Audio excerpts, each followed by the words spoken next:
আপনার ভরণ পোষণের পরে পরিবার চালিয়ে নেওয়ার পরে যে টাকা আছে বাস একটা কোরবানি কেনা যায়, এটা হলে আপনি কোরবানি দিতে পারবেন। কুরবানির দিনে সর্বশ্রেষ্ঠ ইবাদতের নাম হচ্ছে কুরবানি করা। এখন প্রশ্ন হচ্ছে কে কুরবানি দিবে আর কে কুরবানি দিবে না। কুরবানি তো করার দিনে অনেকের কুরবানি শেষ, আমাদের অনেকের কুরবানি শেষ কুরবানির আগেই, কুরবানির আগেই অনেকের কুরবানি শেষ।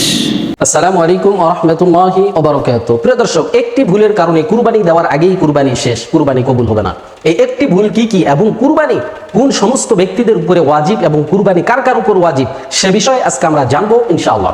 আজকে আমাদের বিশেষজ্ঞ প্যানেলে বাংলাদেশের বিজ্ঞ 5 জন আলেম রয়েছেন। এই 5 জন বিজ্ঞ আলেমের কাছ থেকে আমরা জানবো যে কোন একটি ভুলের কারণে কুরবানি দেওয়ার আগেই কুরবানি কবুল হয় না এবং কুরবানি কাদের উপরে ওয়াজিব, কোন কোন ব্যক্তিদেরকে কুরবানি দিতে হবে, সে বিষয়ে আজকে আমরা জানবো ইনশাআল্লাহ। আজকে আমাদের বিশেষজ্ঞ প্যানেলে যে সমস্ত আলেমরা রয়েছেন, 1 নাম্বার আল্লামা মুস্তাকুন নবী, 2 নাম্বার মুফতি আব্দুল হাই মোহাম্মদ সাইফুল্লাহ, 3 নাম্বার আল্লামা মামুনুল হক সাহেব, 4 number doctor Sadiqur Rahman Azhari, 5 number Sheikh Ahmadullah. প্রিয় দর্শক, চলুন আমরা একে একে তাদের বক্তব্যগুলি শুনে আসি। আমরা শুরুতেই আল্লামা মুস্তাকুন নবীর বক্তব্যটি শুনে আসি। মুসলিম বালেগ মুকিম নেশাব পরিমাণ মাল 52.5 তোলা রৌপ্যের সম পরিমাণ টাকা ঈদের দিন সকালবেলা যার কাছে থাকবে তার উপরে কমপক্ষে 1 বছর বয়সী একটা ছাগল কোরবানি করে দেওয়া ওয়াজিব।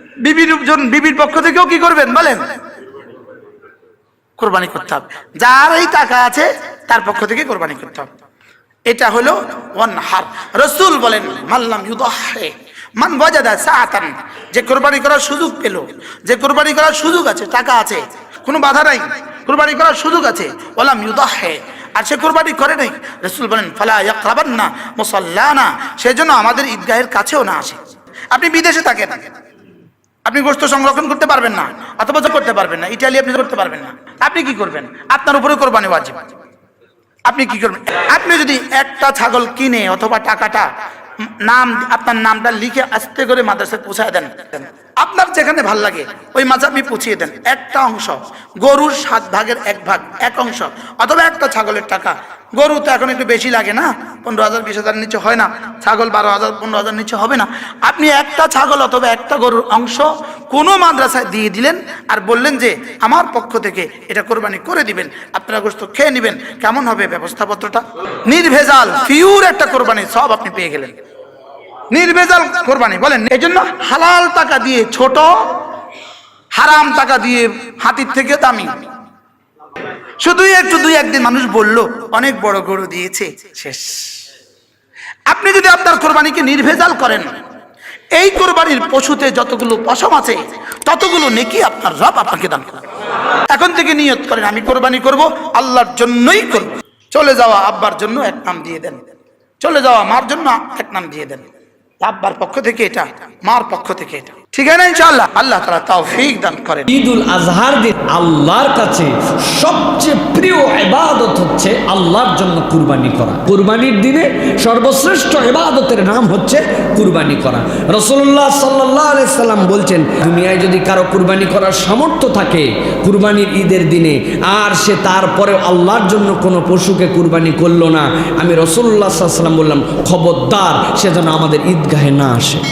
কুরবানি করার ক্ষমতা আছে, আল্লাহ রাব্বুল আলামিন তাকে সামর্থ্য দিয়েছেন, সামর্থ্য থাকার পরেও কুরবানি দিল না, আল্লাহ নবী বলছেন সে যেন আমাদের ঈদগাহে না আসে। এটা কত বড় ধমকি আপনি বুঝছেন? হবে কে কুরবানি দিবে আর কে কুরবানি দিবে না। এক্ষেত্রে কুরবানি যে আমাদের জন্য ওয়াজিব হয়, কেউ কেউ বলেছেন এটা ওয়াজিব, কেউ বলেছেন সুন্নতে মুআক্কাদা। বেশিরভাগ ফুকাহায়ে কেরামের মতে সুন্নতে মুআক্কাদা এখানে ওয়াজিব। কার জন্য? মুসলিম যদি হয়, বালেগ যদি হয়, সম্পদশালী যদি হয়, তার সজ্ঞান যদি হয়। এখন সজ্ঞান তো হয়, বালেগ তো হয়, মুসলিম তো হয়, সম্পদশালীর সংজ্ঞাটা কি? কোন পরিমাণ সম্পদ থাকলে একজন মানুষের জন্য কুরবানি করা হবে? এক্ষেত্রে ফুকাহায়ে কেরামের মতামত হচ্ছে কোনো ব্যক্তি যদি কুরবানির যে 3 দিন, এই 3 দিনের মধ্যে সাহেবে নিসাব হয়ে যায়, যাকাত ওয়াজিবের জন্য সময় যেরকম 1 বছর সম্পদের পরিমাণ আছে, ওই পরিমাণ সম্পদ যদি এই 3 দিনের মধ্যেও তার কাছে থাকে তাহলেই তার প্রতি কুরবানি ওয়াজিব হবে। পরিমাণটা কি? পরিমাণটা হচ্ছে 7.5 ভরি স্বর্ণ অথবা 52.5 তোলা রৌপ্য অথবা এতদুবয়ের সমন্বয় আপনার কাছে সম্পদ। এই পরিমাণ সম্পদের মালিক তার পরিবার পরিজনের ব্যয় নির্বাহ খরচাদির পরে এই 3 দিনে যদি তার কাছে এই ক্যাপিটাল থাকে, আগে মিলাইয়া ছিল, এই পরিমাণ সম্পদ যদি থাকে, লাখখানিক টাকা যদি কারো ক্যাপাসিটিতে থাকে আল্লাহর জন্য, তাহলে একটা কাবাস, একটা ছাগল দিয়ে হলেও তাকে এই 3 দিনের মধ্যে কুরবানি দিতে হবে। অনেক আমাদের মা বোনেরা আছেন যে মা বোনেদের কাছে লাখ লাখ টাকার সম্পদ আছে, তাদের 10, 15, 20 ভরি সোনা আছে।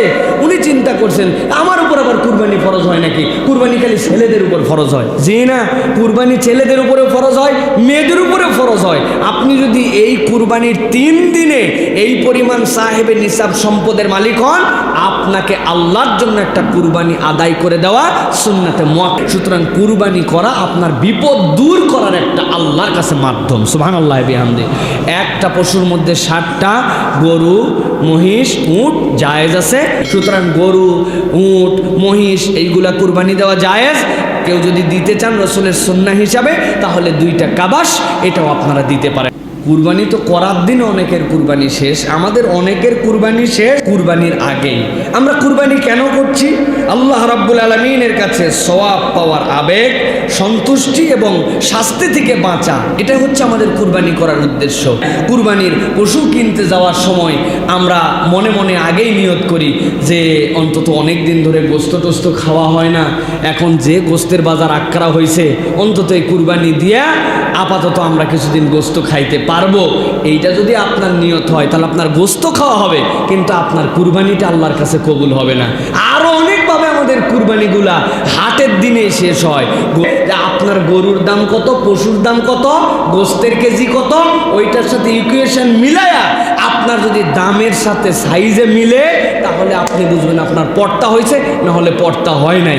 এই যে পর্তা হওয়া আর ব্যাপর্তা হওয়া, এই নিয়ত যদি আমাদের কুরবানিতে হয়, তাহলে আপনার পর্তার ব্যাপর্তাতেই টাকা হবে। আপনার গরু কিনাও শেষ, কুরবানিও শেষ। পশু কেনার আগে নিয়তকে বিশুদ্ধ করে নেন। নিয়তের নাম কুরবানি। ওই পশুর রক্ত, ওই পশুর গোশত আল্লাহর কাছে কতটুকু হলো, কম হলো না বেশি হলো, এইটা আল্লাহর কাছে ধর্তব্যের বিষয় নয়। এই জন্য মেহেরবানি করে আপনারা নিয়তকে বিশুদ্ধ করেন।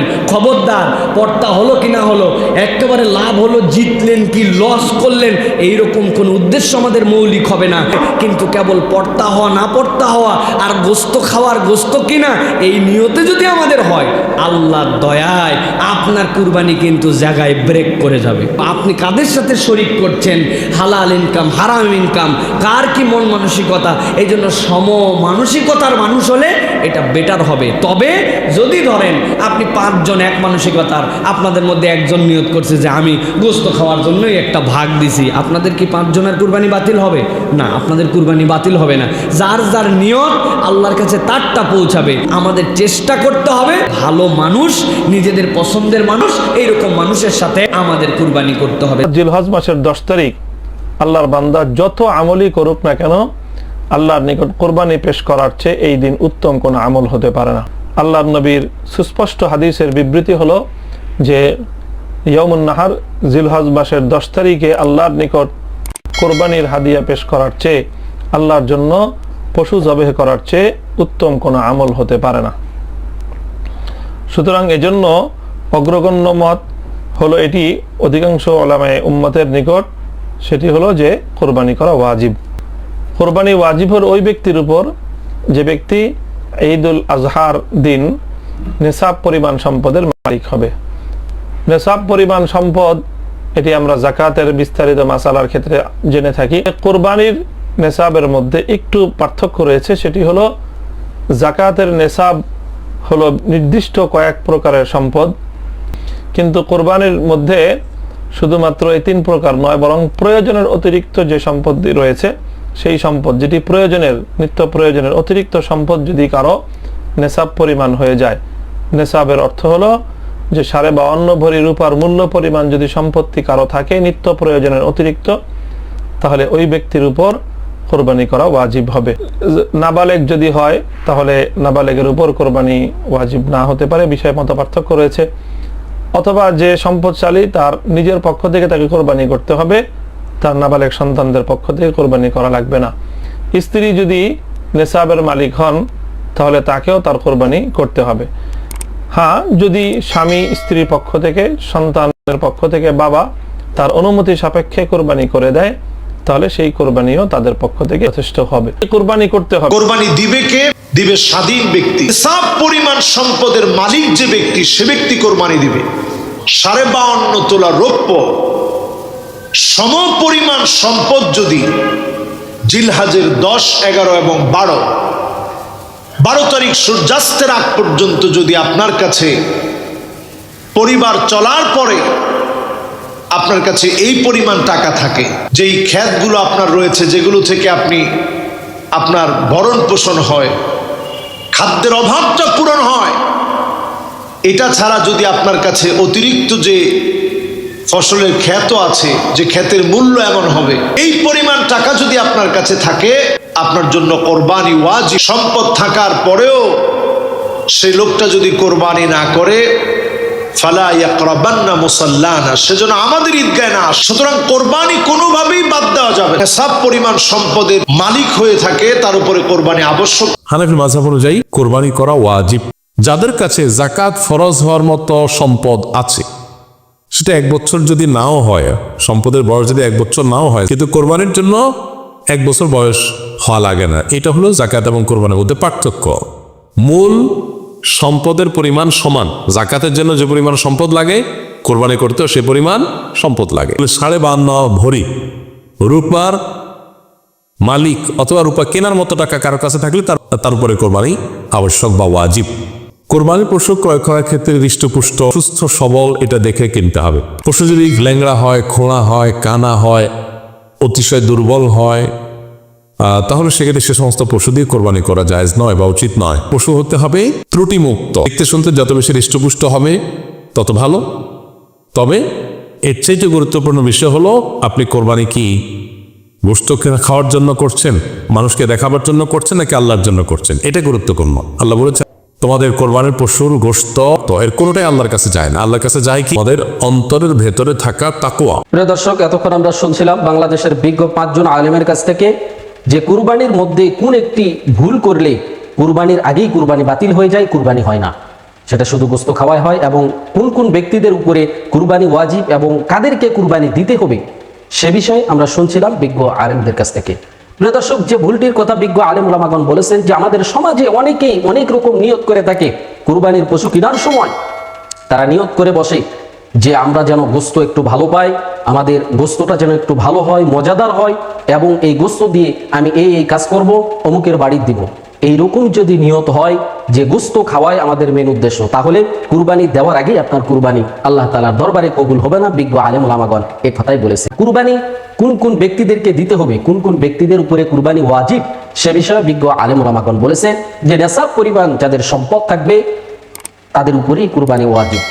এই জন্য প্রিয় দর্শক, আমাদের যাদের সামর্থ্য আছে অবশ্যই আমরা কুরবানি দেবো ইনশাআল্লাহ। প্রিয় দর্শক, আমরা এখানে বিজ্ঞ 5 জন আলেমের কথাগুলি শুনলাম। এই 5 জন বিজ্ঞ আলেমের মধ্য থেকে যার কথাগুলি কুরআন ও হাদিসের দলিল ভিত্তিক মনে হবে, আমরা তার কথাটাই, তার মতটাই গ্রহণ করে নিব ইনশাআল্লাহ। প্রিয় দর্শক, সর্বোপরি আল্লাহ তাআলার কাছে দোয়া করি, আল্লাহ তাআলা আমাদের সবাইকে যেন আমরা খাঁটি নিয়তে, সহি নিয়তে আল্লাহকে খুশি করার উদ্দেশ্যে কুরবানির পশু ক্রয় করতে পারি এবং আল্লাহকে খুশি করার উদ্দেশ্যে কুরবানি যেন দিতে পারি, সে তৌফিক যেন আল্লাহ তাআলা আমাদেরকে দান করেন। আল্লাহ তাআলা আমাদের সবাইকে যেন কুরআন ও সুন্নাহর সঠিক পথে আমাদেরকে যেন পরিচালিত করেন। প্রিয় দর্শক, আমরা একেবারে ভিডিও শেষ প্রান্তে চলে এসেছি। আজকের মতো আমি মিনারুল ইসলাম এখানেই বিদায় নিচ্ছি। দেখা হবে অন্য কোনো ভিডিওতে। সে পর্যন্ত সকলে ভালো থাকবেন, সুস্থ থাকবেন। আসসালামু আলাইকুম ওয়া রাহমাতুল্লাহি ওয়া বারাকাতুহু।